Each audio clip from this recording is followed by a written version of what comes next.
Hi everyone, welcome to another video. It's that time of the month again where I do an ArtSnacks unboxing.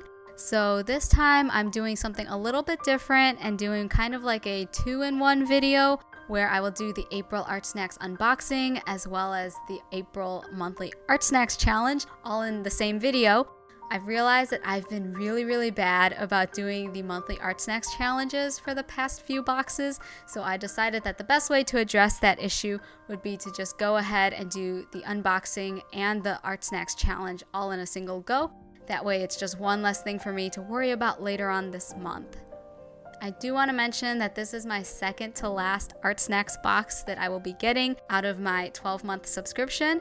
It's really crazy to think that almost an entire year has already gone by, and it's kind of bittersweet because this is truly the penultimate box. I will not be renewing my subscription after it runs out.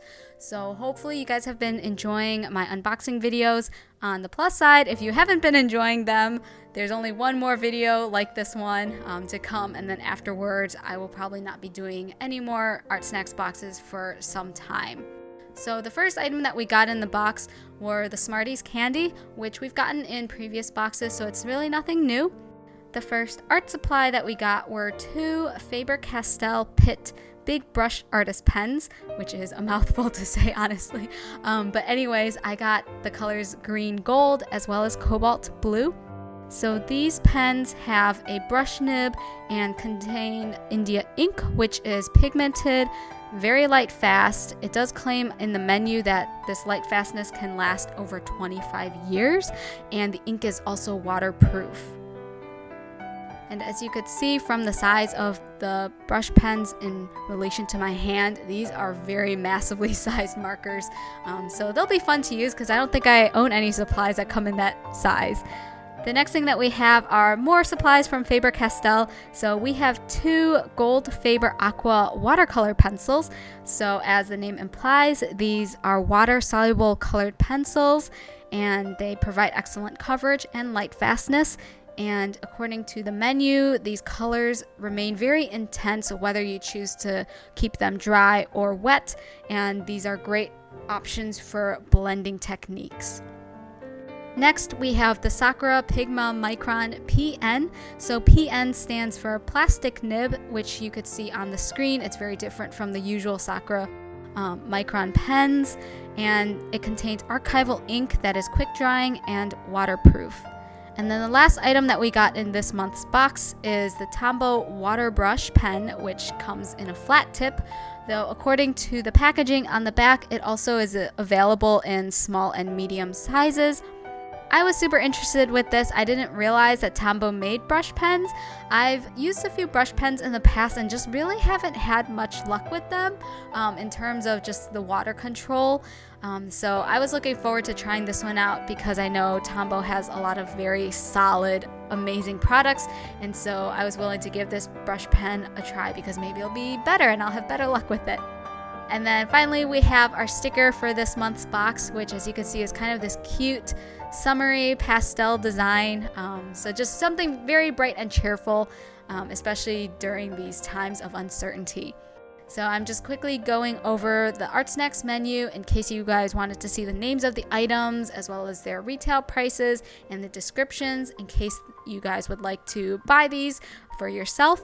I always forget to mention in my ArtSnacks videos that I do have a referral link that I always keep down below in the description. So if you are interested in subscribing to ArtSnacks, if you use that referral code, you will get 10% off of your first box. So feel free to use that if you wish. So after opening everything, obviously the next thing we do is swatch out these art supplies. So I am using the Canson Mixed Media Sketchbook. I think this is a great sketchbook for handling both wet and dry media. This is not to be confused with the Canson XL Mixed Media Sketchbook. The XL one has, I believe, 160 GSM paper, whereas the regular Canson Mixed Media Sketchbook has 225 GSM paper, so it's much thicker and it has a little bit more tooth, so it handles wet media a lot better. As you could see with the Pitt Big Brush Artist Pens, you are able to achieve both thick and thin lines. What I do want to mention is that the nib is not as flexible as like the Tombow dual brush pens, and so you are able to get different varying stroke widths, but for the most part I'd say maybe the very tip of the brush nib has some flex, but the rest of it is pretty sturdy. But as you can see, you're still able to get thick and thin lines, and it's also very vibrant in terms of like the pigmentation and colors. For the Sakura Micron PN, I was actually really happy to get this supply. It's probably one of the rare supplies that I've gotten in my ArtSnacks boxes where I know I will be using it very consistently and very regularly. I actually bought a 3-pack, I think maybe about a year ago, and I just really enjoy these pens, especially because of the plastic nib, so they're a lot sturdier. You are able to achieve both thick and thin lines to a certain degree using the plastic nib, mostly because it's able to handle pressure a lot better than the normal fine liner nibs. However, I would not recommend this for use with calligraphy or like handwriting purposes, just because these nibs do still wear down even though it's at a slower rate than the usual Sakura Micron. And then finally, I put down the pigment for the watercolor pencils, and these are actually very vibrant, and I decided to also try mixing the two colors and layering them to see how well they would kind of blend together once I added the water. So right now I'm just using the Tombow flat tip brush to kind of check how waterproof everything is. There was no smudging noted with the Faber-Castell Pitt big brush pens or the Sakura Micron PN, which is expected because both those products claim to be waterproof. And then when I was putting the water over the watercolor pencils, like the pigment just melted and it turned into just this beautiful wash. Like I was super impressed, especially because I use the Derwent watercolor pencils, and those kind of have like this residual grittiness or texture from the watercolor like pencil strokes that remain even after adding water, whereas with the Faber-Castell ones, once you add the water, it kind of just like melts away all of that grittiness, and it truly looks like a watercolor wash, which you could appreciate as I do this close-up on screen. So that was really nice, and I was also able to kind of get a golden yellow color by combining both the brown and the yellow colors. And then finally, at this point of the video, we will be doing the monthly art challenge, which is basically just a monthly challenge where you try to use all of the ArtSnacks supplies that you got in that month's box to create an art piece. So I actually did a few test runs with this piece, kind of like thumbnailing and testing out how well the supplies work together before doing this final one that I filmed, mostly because I knew that the pencils have that water soluble property, so I didn't want to go ahead and do the line art ahead of time knowing that I would be adding water and that would kind of affect the crispness of the lines. So instead I decided to just do a very rough sketch using a coal erase colored pencil, and then afterwards I will go back with the color pencil supplies from this month's box. So first I decided to do the flower and basically just use the colored pencils to draw out the petals and such, and then afterwards I use the brush pen to kind of push the pigment around and kind of activate it to make it look like a watercolor wash.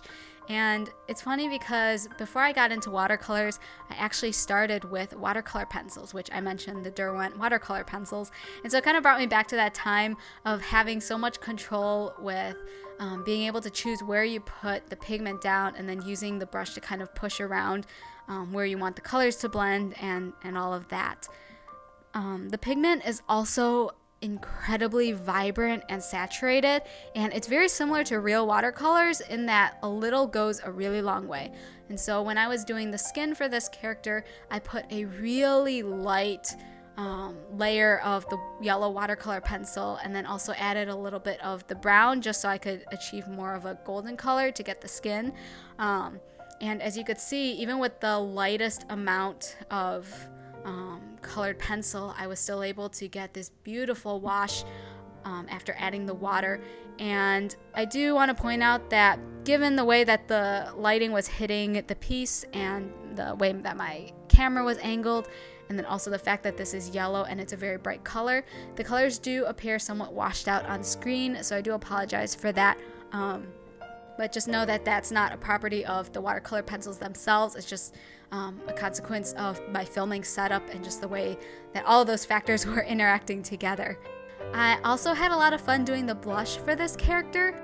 And so the technique that I had used, I don't know if there's a name for it, but basically I laid down some of the pigment onto a separate sheet of paper, and then I used the watercolor brush to kind of scrub that pigment out as if it were like a palette, and then I was able to transfer that pigment onto this character and kind of treat it like true watercolors. And it was really nice because it blends really well, and I was able to get kind of this smooth transition from the blush to the skin color. Afterwards, I did add more shadows with the dark brown color. And something that I do want to point out, I don't know if this is just with the Faber-Castell watercolor pencils or if this is something that's universal among all watercolor pencils, but I had made the mistake of being very impatient and not letting the paper completely dry between layers when adding the colors on top of each other. So as you could see, there's a portion of the character's neck that's just like this really muddy brown, and I've realized that when the paper is damp, if you put the color pencil over it, it does this really weird thing where I don't know if like the pigment just kind of melts with the dampness, but it does so in a way that you're not able to scrub it out and it doesn't kind of melt like how it's supposed to. And so you're just kind of stuck with like this clump of pigment that's just, I don't know, like it's just there. Like I couldn't lift it, I couldn't scrub it out, and it just stayed there. So if you guys are using watercolor pencils, that's just something to keep in mind, that if you are hoping to layer colors on top of one another, to make sure that the paper completely dries before you add that second layer. After I added the water to the areas of the character, I went back and did the line art, which was really fun because I think this is the first time that I have used colored pencils for my line art. I usually use fine liners in order to get that really bold, sharp look, and so it was really relaxing to use colored pencils because I feel like there's a lot less stress and there's not as much like stiffness in the technique. So for example, when I use fine liners, because of the way that the nib is designed, you have to hold it 90 degrees completely perpendicular to the paper in order for the ink to kind of flow appropriately and to minimize the damage to the nib. Whereas when you're using a colored pencil, you're able to hold the pencil pretty much at any angle and you're still going to be able to achieve those lines. Granted, certain angles might give you thicker or thinner lines, but overall it's just so much easier to use a colored pencil when doing line art, and so I had a lot of fun with that. Maybe I'll use that more often as a line art technique for future pieces. We'll see. But it was really nice to be able to do the line art very quickly compared to the amount of time that I would have taken if I went over this using a fine liner. After that, I just went ahead with the brush pen and kind of softened the edges a bit just so that the edges weren't as sharp and contrasty, just because I feel like the overall piece for this character, there's a lot of just soft blending, and so I wanted to kind of keep that trend going with the line art. So I added soft lines as well as just some shadows for her hair. I also decided to use the Faber-Castell Pitt Big Brush Pen to do the eyes. So while the ink is waterproof, if you activate it with water before the ink dries, you are able to achieve kind of like a watercolor effect where I laid down the ink and then I immediately added water and was kind of able to scrub it out and kind of smooth everything out to make it look very smooth without any hard edges. So that was really nice because when I was coming up with ideas for this piece, I really wasn't sure like how I was going to use the Pitt Big Brush pens because their colors are very vibrant and saturated and they have a lot of pop, whereas all of the other supplies kind of have a more soft tone. So I was like, oh man, I don't know how I'm going to get that contrast and still make it look good. So I'm glad that I was able to use the gold color to do the eyes. And then for the blue, I decided to just do a very simple background. I feel like it's a nice pop without kind of distracting too much from the main piece. And then finally, I used the Micron PN to add some flowers to give more contrast, especially because it's another dark, very saturated color. So I decided to do that for the background. And so that pretty much brings us to the end of the video. So this was my piece for this month. I had a lot of fun with the supplies. And I'm super glad that I now have another Sakura Micron PN to add to my collection. So I hope that you guys have enjoyed this. Definitely let me know in the comments what colors that you guys got if you subscribe to ArtSnacks. And I hope you guys stay healthy, stay safe and well, and I will see you in the next video.